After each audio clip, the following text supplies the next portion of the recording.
Assalamualaikum warahmatullahi wabarakatuh. Perkenalkan, nama saya Medi Gunawan Priyo Utomo dengan NIM 23010120120004. Saya berasal dari kelompok 4 kelas Ilmu Pemulihan Ternak C dengan Asbing Kak Casmuti. Di sini saya akan mengulas mengenai parameter genetik yang ada di ilmu pemulihan ternak. Parameter genetik tersebut diantaranya adalah heritabilitas, korelasi genetik, dan repeatabilitas. Yang pertama adalah heritabilitas. Heritabilitas adalah ukuran nilai kepentingan relatif antara pengaruh genetik dan lingkungan untuk suatu sifat pada suatu populasi. Dan ukuran tersebut menunjukkan tingkat kesamaan penampilan antara anak-anak dengan tetuanya. Hasil perhitungan nilai heritabilitas berdasarkan data bobot lahir Cempe Domba Garut yaitu minus 0,4354 dan nilai heritabilitas bobot sapi dari Cempe Domba Garut adalah minus 0,1939. Kedua data tersebut tidak termasuk rentang dari heritabilitas dikarenakan nilai dari keragamannya itu sangat kecil. Apabila nilai keragaman dari suatu data itu sangat kecil, maka nilai heritabilitas tersebut bisa saja berada di luar rentang. Menurut Biduri et al., bahwa heritabilitas bukan merupakan nilai konstan dan memiliki kisaran nilai antara 0 sampai dengan 1. Nilai heritabilitas dapat dikategorikan menjadi 3 kategori, yaitu kategori tinggi, kategori sedang, dan kategori rendah. Menurut Ciptadi et al. 2019, bahwa nilai heritabilitas dikategorikan rendah apabila nilainya kurang dari 0,10. Jika nilainya berada di antara 0,10 sampai dengan 0,30, maka nilai heritabilitas tersebut dikategorikan dengan nilai heritabilitas sedang. Lalu apabila nilainya lebih dari 0,30, heritabilitas tersebut dikategorikan menjadi heritabilitas dengan nilai yang tinggi. Faktor yang mempengaruhi dari nilai heritabilitas adalah faktor genetik dan faktor lingkungan. Menurut Tribudi et al. 2019, menyatakan bahwa terdapat perbedaan antara keragaman genetik dan lingkungan pada setiap periode waktu, tempat atau populasi hewan ternak saat diukur, maka akan memiliki nilai heritabilitas yang berbeda. Nilai heritabilitas dapat menurun jika ragam lingkungan meningkat dan ragam genetik menurun. Begitupun sebaliknya, dapat menyebabkan nilai heritabilitas meningkat apabila ragam genetik itu tinggi dan ragam dari lingkungannya itu turun. Parameter genetik yang kedua adalah korelasi genetik. Korelasi genetik adalah nilai yang menyatakan hubungan antara satu sifat dengan sifat yang lain secara genetik.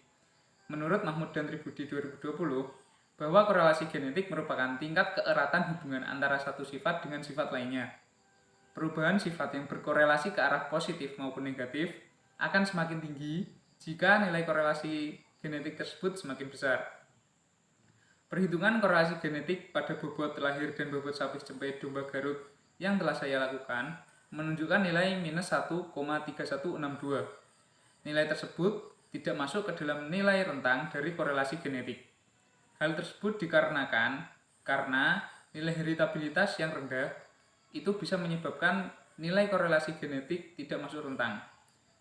Menurut Muslimin et al. 2013, menyatakan bahwa nilai korelasi genetik yang berada di luar nilai yang semestinya disebabkan oleh rendahnya nilai heritabilitas dan umumnya memiliki nilai standar deviasi dan koefisien korelasi dengan lingkungan yang besar.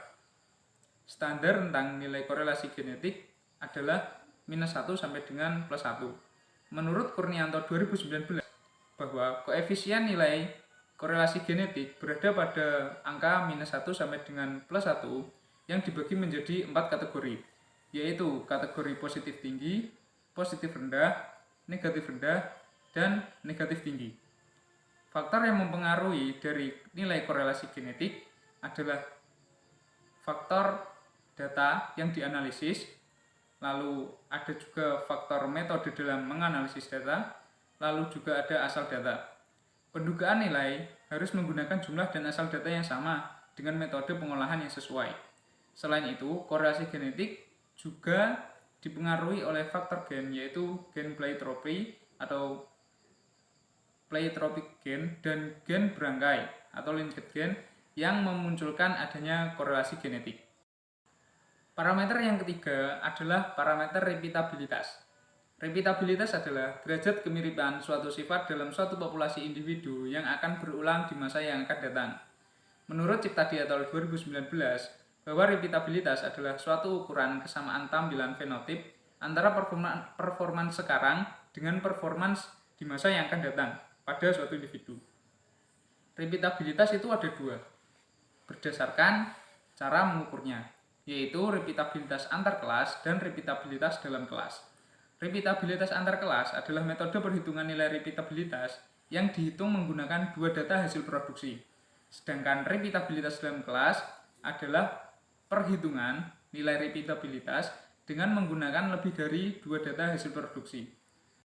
Hasil perhitungan dari pendugaan nilai repeatabilitas antar kelas dari bobot lahir Cempe Domba Garut adalah 0,106 dan repeatabilitas antar kelas dari bobot sapi Cempe Domba Garut adalah 0,0138. Sedangkan repeatabilitas dalam kelas dari bobot lahir domba Garut yaitu minus 0,1384 dan repeatabilitas dalam kelas dari bobot sapi Cempe Domba Garut yaitu minus 0,0553. Keempat nilai repeatabilitas tersebut memiliki angka repeatabilitas yang rendah karena nilainya kurang dari 0,2. Menurut Kurnianto 2009, bahwa nilai repeatabilitas berkisar pada rentang minus 1 sampai dengan plus 1. Nilai repeatabilitas dikatakan rendah apabila nilainya itu kurang dari 0,2. Sedangkan jika nilainya 0,2 sampai dengan 0,4 itu berada pada kategori sedang. Lalu apabila nilainya lebih dari 0,4 maka dikatakan nilai repeatabilitasnya itu tinggi. Jadi semakin tinggi nilai repeatabilitas dari suatu ternak, maka ternak tersebut akan lebih tinggi kemungkinannya untuk bisa mengulang dari hasil produksinya. Lalu faktor yang mempengaruhi dari nilai repeatabilitas yaitu diantaranya adalah waktu pengambilan data, metode analisis data, jumlah data, dan faktor lingkungan. Menurut Aulia et al. 2019, bahwa faktor yang mempengaruhi nilai repeatabilitas itu diantaranya adalah faktor waktu, metode analisis data, jumlah data ternak, faktor lingkungan, dan faktor genetik. Dari praktikum yang telah saya jalankan, dapat ditarik kesimpulan bahwa pengaplikasian materi ilmu pemulihan ternak di peternakan itu salah satunya adalah materi parameter genetik yang dapat digunakan untuk menyeleksi ternak. Parameter genetik tersebut diantaranya adalah heritabilitas, repeatabilitas, dan korelasi genetik. Heritabilitas dapat digunakan untuk mengetahui hubungan antara pewarisan sifat yang akan diturunkan dari tetua ke anak-anaknya. Lalu korelasi genetik itu dapat menentukan hubungan antara sifat ternak, dan repeatabilitas itu menentukan kemungkinan pengulangan produktivitas hewan ternak. Dengan adanya parameter genetik ini, kita bisa dengan mudah untuk menyeleksi ternak sehingga kita bisa memperbaiki kualitas ternak dari masa ke masa dengan cara meningkatkan mutu genetiknya. Sekian dari saya. Atas segala kesalahan dan kekurangan saya mohon maaf. Wassalamualaikum warahmatullahi wabarakatuh.